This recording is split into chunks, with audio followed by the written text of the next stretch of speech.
नमस्ते, मेरा नाम शुभम है और आप मुझे ब्रेन ऑफ बिहार पे देख रहे हैं। 13 जुलाई को रीओपन हो रहा है माननीय सुप्रीम कोर्ट गर्मी छुट्टी के 1.5 महीना के बाद। खुलते ही सहारा का जो मेन मैटर है सहारा से भी उसका लिस्टिंग दिखाया जा रहा है। जो काउज लिस्ट आता है उसमें भी टोटल मामले को दिखाया जा रहा है।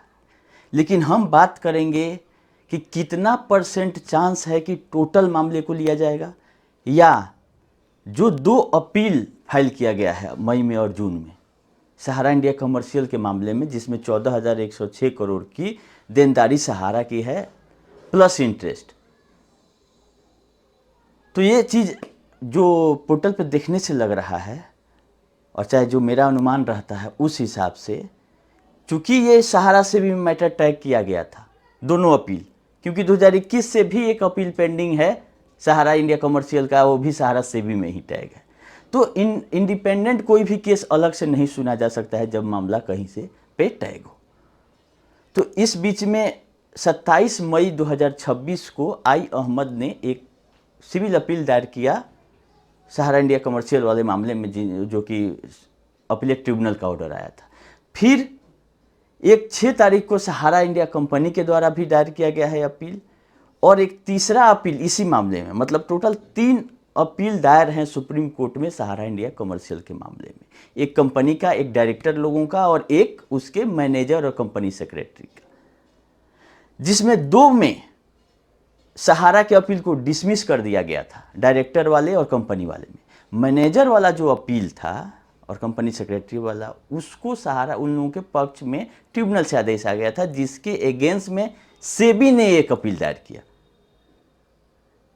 और उसी में सुनवाई हुआ था और बोला गया था कि 13 जुलाई को इसको लिस्ट किया जाए। रिटर्नेबल नोटिस 13 को दिया गया था।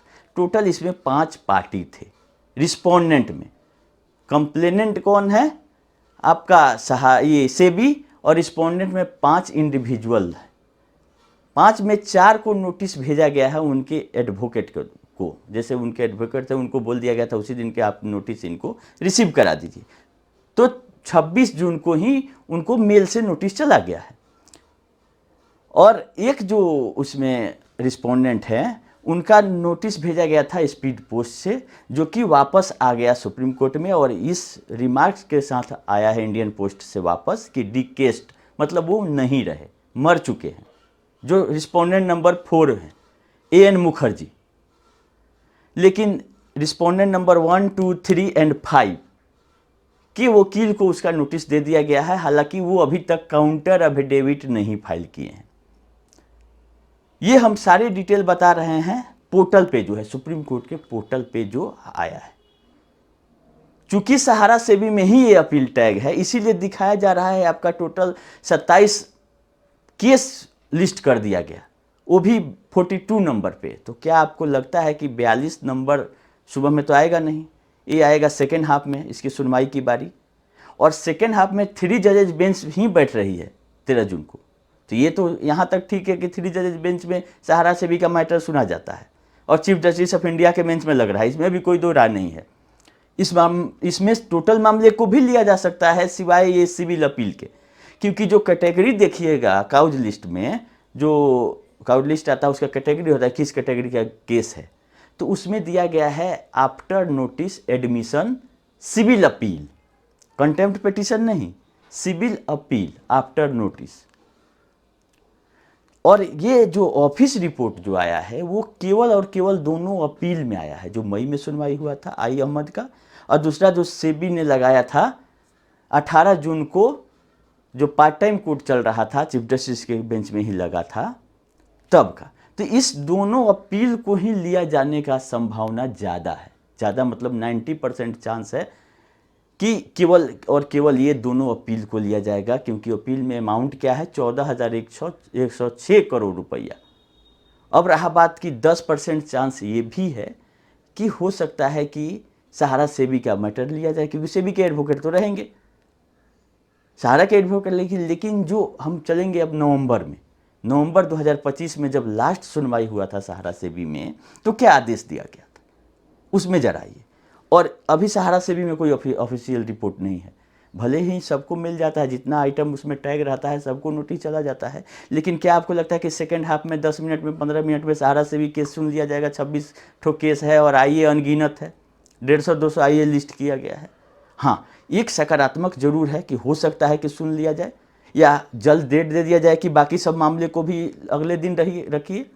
क्योंकि एक निगेटिव पॉइंट ये भी है कि जो तीनों जज जो हैं 13 तारीख को जो सुनवाई करेंगे, उनमें MM सुंदरेश जो जस्टिस हैं उनका नाम नहीं है, उनका बेंच 4 नंबर में लगा हुआ है और वो अलग सुनवाई करेंगे। चूँकि अभी तक MM सुंदरेश जी जो हैं वो सुनते आए हैं सहारा के मैटर में, चाहे कोई जो ट्रिपल जजेज बेंच बनती थी, बाकी लोग तो रिटायर कर गए, लेकिन MM सुंदरेश जी के रहते हुए कोर्ट में क्या चीफ जस्टिस ऑफ इंडिया अपने ट्रिपल बेंच में सहारा सेबी को ले लेते हैं या कोई स्पेशल बेंच बनाई जाती है सहारा की, तब जाकर टोटल मैटर को लिया जाता है? ये देखने वाली बात है। ये सब हम लोग उम्मीद लगा रहे हैं और जो पोर्टल पे है उस आधार पे हम आपको बता रहे हैं कि एक सकारात्मक चीज़ ये है कि लिस्टिंग हो गई है, टोटल मामले को लिस्ट किया गया है, लेकिन ऑफिस रिपोर्ट केवल आया है मात्र 2 सिविल अपील का। और अगर चूंकि MM सुंदरेश जी स्पेशल बेंच बनेगा तब रहेंगे, क्या उसका इंतजार किया जाता है या चीफ जस्टिस ऑफ इंडिया का पावर अनलिमिटेड रहता है, वो किसी भी मामले को सुन सकते हैं? तो ट्रिपल जजेज बेंच है। अब देखना ये है कि जो कपिल सिब्बल साहब पिछले सुनवाई में नवंबर में ही 17 नवंबर में ही 4 वीक का टाइम मांगे थे रिप्लाई फाइल करने के लिए। जो अमिकस क्यूरी शेखर नफाडे जी ने अपना रिपोर्ट दिया था, जो अडानी को प्रॉपर्टी बेचने की बात आई थी, उस पर अपना एक रिपोर्ट सौंपा कोर्ट में।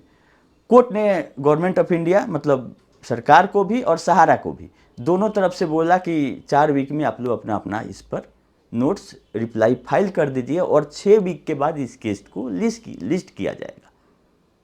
17 नवंबर 2025 में 6 वीक तो छोड़ दीजिए, 6 महीना से ज़्यादा समय बीत गया है। अभी तक तो हमको सरकार के तरफ से मतलब सेबी के तरफ से भी एक रिपोर्ट मिल चुका है कि आइए फाइल है, लेकिन सहारा वाला आइए हमको अभी तक नहीं दिख रहा है कि उसमें कहीं फाइल हो कि हमारा ये कहना है। क्योंकि जो प्रॉपर्टी जांच में गई थी, शेखर नफाडे साहब के पास बहुत लोग कंप्लेन भेजे थे कि ये प्रॉपर्टी पे मेरा दावा है, उसका विस्तृत रिपोर्ट उन्होंने कोर्ट में फाइल कर दिया तो सहारा ने समय मांग लिया कि हमको इस पर जवाब देने के लिए 4 वीक का समय दीजिए। ये सुनवाई वहाँ से है। तो अगर उस सुनवाई को आगे बढ़ाना होगा तो ऑफिस रिपोर्ट में वो चीज़ आता कि इसके आगे प्रक्रिया करनी है, तो वो नहीं आया है। ऑफिस रिपोर्ट किसका आया? मात्र 2 अपील हो कमर्शियल कॉरपोरेशन के मामले में। तो ये चीज़ हम आप लोगों को क्लियर कर देना चाह रहे थे कि 13 को तो अच्छी बात है कि सारे मामले को लिस्ट किया गया है, लेकिन सुनवाई किस किस पे होती है ये देखने वाली बात है। लेकिन हाँ, जो मैटर दबा हुआ था, हो सकता है कि आज नहीं हो, 2 दिन बाद हो जाए, 1 सप्ताह बाद का डेट दे दिया जाए कि अलग से स्पेशल बेंच बना के इसको अलग से देखें, क्योंकि सहारा का मैटर ऐसे नहीं जनरल सुनवाई में नहीं हो सकता है कि 2 मिनट का है आप सुनवाई कर लीजिए। इसमें कम से कम हाफ डे का समय लिया जाता है या 3 बजे लिस्ट किया जाता है कि कम से कम 1 घंटा का समय मिले कि सब लोग अपना अपना बात रख सके। टाइम उतना टेकन है, बड़ा मामला है, बहुत सारे केस एक में टैग है। लेकिन ये चीज़ ज़रूर है कि लिस्ट सबको किया गया है, जो काउंट लिस्ट है, भले ही ऑफिस रिपोर्ट नहीं आया हो, लेकिन सेबी तो अपना पक्ष रखेगी ही कि उसमें क्या हुआ। अभी उसमें सेबी को 9,000 करोड़ रुपया प्रिंसिपल अमाउंट में लेना है और 14,106 करोड़ का ये अपील है। अभी सहारा वाला अपील डिफेक्ट में ही है। दोनों 3 अपील जो फाइल है उसमें से 2 अपील ही सुनवाई तक पहुंचा है। तीसरा अपील जो 6 तारीख को 6 जुलाई को फाइल किया है सहारा इंडिया और सहारा इंडिया पार्टनरशिप फॉर्म, तो वो अभी डिफेक्ट लिस्ट में ही, वो सुनवाई तक अभी नहीं पहुंचा है, क्योंकि उस 14,106 करोड़ रिकवरी को रोकने के लिए सहारा इंडिया पार्टनरशिप फॉर्म और सहारा इंडिया कमर्शियल एक अलग से अपील दायर किया है लास्ट में। तो जब तक उस पर स्टे नहीं मिलता है 14,106 करोड़ की रिकवरी चालू रहेगी सहारा इंडिया कमर्शियल की। क्योंकि जो सहारा से भी मेन मैटर था वो भी सिविल अपील था 2011 का, और उस सिविल अपील में सुप्रीम कोर्ट ने उसको खारिज किया और अपने तरफ से कुछ कंडीशन लगा के ये सहारा से भी मैटर जिसमें चल रहा है उसमें आदेश दिया था। तो उसी तरह से कमर्शियल वाले में भी सिविल अपील ही आया है। अब इसको किसके पक्ष में फैसला आता है देखने वाली बात है, क्योंकि 9,000 करोड़ तो देने में इसको अभी तक 10-12 साल हो गया। 2015 तक जो पैसा जमा हुआ था लमसम उसी के इर्द गिर्द ही चल रहा है कंपनी। टोटल 24,000 करोड़ जमा करना था सहारा सेबी में, और प्लस अगर 14,106 करोड़ ये जोड़ लीजिएगा तो लमसम अभी भी 24-25 हज़ार करोड़ ये आपका प्रिंसिपल अमाउंट देना है सहारा सेबी एस्क्रो अकाउंट में या सहारा कमर्शियल वाला एस्क्रो अकाउंट में। तो इतना बड़ा मामला है, लिस्ट हुआ है ट्रिपल जजेज बेंच में, अच्छी बात है। लेकिन ये एग्जैक्ट चीज़ कल पता चलेगा, सुनवाई के बाद हम आप लोगों को अपडेट करेंगे कि क्या हुआ। हाँ, कोर्ट खुल गया है, सारे मामले कंटिन्यूअस टेंटेटिव डेट आ रहा है। उसी क्रम में आपका पिनकपानी मोहंती वाला जो PIL है उसमें भी टेंटेटिव डेट दिखाने लगा है 3 अगस्त 2026।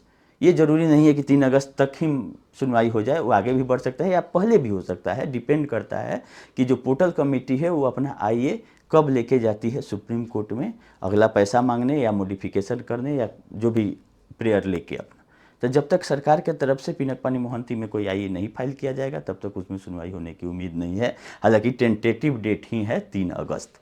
तो कोर्ट खुल रहा है तो सारे मामले तो सुनवाई होने ही हैं जुलाई में। इसीलिए ये अच्छी खबर है कि सहारा से भी खुलते ही सुनवाई हो जा रहा है। वो कल हो सुनवाई 10 दिन बाद हो, वो ये इतना फ़र्क नहीं पड़ता है, क्योंकि 8 महीना हो गया अभी तक उसमें डेट ही नहीं आ रहा था, उसको ठंडे बस्ते में डाल दिया गया। मामला ऊपर आ गया है, 2 दिन 4 दिन 10 दिन में तो सुनवाई होनी ही है। हाँ, लेकिन जिसका 8 लाख करोड़ का प्रॉपर्टी था जो अडानी को देने की बात कर रही थी, उनका पहल क्या हुआ इतने दिनों में? क्योंकि बरसोबा डील पर 2-3 साल खींच लिया सहारा ने। अब नया बरसोबा डील की अपार सफलता के बाद नया लेके आ गया अडानी डील। अडानी डील में बरसोबा वाले संपत्ति से लेकर सब संपत्ति को एकमुश्त 88 प्रॉपर्टी को अडानी को देने की बात आ रही थी। लेकिन जिसका पैसा जिसको आना है, जिसके कस्टमर मार्केट में, जिसके इन्वेस्टर मार्केट में केस कर रहे हैं और दर भटक रहे हैं, उस कंपनी के तरफ से क्या पहल किया गया ये बताने वाला कोई नहीं है। आज ज्ञानदान वाले लोग आते हैं, संडे को 4 घंटा अपना भाषण दे के जाते हैं, लेकिन ये कोई कंपनी के पक्ष नहीं रखता है कि कंपनी करना क्या चाहती है। जब आप पे एम्बार्गो नहीं है, पैसा बेच के सहारा सेबी में जाना था, अगर जाके आप रिक्वेस्ट करेंगे कि हाँ इन लोगों को भुगतान करना है, इन लोगों का फॉर्म हम दे रहे हैं, तो हो जाएगा। लेकिन आपकी तरफ से किया क्या गया समय काटने के अलावा? हमको तो कुछ नहीं दिख रहा है। हमको तो जो लग रहा है कि अब फिर भी कल सुनवाई होगा तो फिर नया 2 वीक का समय मांग लिया जाएगा सहारा की तरफ से ही कि अभी हम लोग तैयार नहीं हैं, हमारे वकील साहब यहाँ गए हैं वहाँ गए हैं, खाली ताकि 2 दिन, अगर 2 वीक का आप समय मांगते हैं तो सुप्रीम कोर्ट 6 वीक का समय देता है। अब वो लिस्टिंग उसकी होती है 6 महीना बाद। ये तो जानते हैं कि बस एक बार उसको आगे बढ़ा लेना है कोई ना कोई बहाना करके। इसमें तो महारत हासिल है, जो लोग सुप्रीम कोर्ट के सिस्टम को समझ रहे हैं कि कैसे कैसे समय बिताना है। लेकिन जिसका पैसा है उसका समय कैसे बीत रहा है, इस पर भी ध्यान देना होगा कंपनी को। अच्छा, कंपनी की तरफ से जो लोग बोल रहे हैं। चलिए, संडे था तो सोचे कि आप लोगों को कल के सुनवाई पर अपडेट दे देते हैं। अभी पूरा सुप्रीम कोर्ट में भी जो एक पिटिशनर जो पेपर फेंक दिए हैं, गाली गलौज कर दिए हैं, उस पर माहौल पूरा गर्म है कि ऐसे कैसे हो सकता है, वो भी सुप्रीम कोर्ट ऑफ इंडिया में। तो 2-3 न्यूज़ और भी वायरल हो रहा है। एक जो फांसी दिया गया, एक लड़का को पटक पटक के मारा था जिन्होंने, उनको फांसी की सज़ा सुनाई गई है। हुआ नहीं है फांसी। ये बहुत ही अच्छी खबर है कि ऐसे ऐसे लोगों को ऐसे ही होना चाहिए। इस तरह से फास्ट ट्रैक कोर्ट की व्यवस्था होना चाहिए, तुरंत लोगों को पता चले कि वो क्या गुनाह किए, उसका सज़ा जल्दी मिले। ये बहुत ही सराहनीय कदम है कोर्ट का कि इतनी जल्दी त्वरित कार्रवाई करते हुए, सुनवाई करते हुए मामला यहाँ तक पहुँचा थी। खास सहारा वाले मामले में भी जल्दी जल्दी सुनवाई होता, एक बेंच दिया जाता जिसमें हर एक वीक में एक बार अपडेट या सुनवाई के लिए उस सहारा के मामले को लिस्ट किया जाता, तो बहुत अच्छा हो सकता है। हम लोग उम्मीद लगा सकते हैं कोर्ट से, गुहार ही कर सकते हैं और कुछ कर नहीं सकते हैं। और फिर जैसा अपडेट रहेगा हम आपको अगले वीडियो में करेंगे। अभी के लिए इतना ही, धन्यवाद।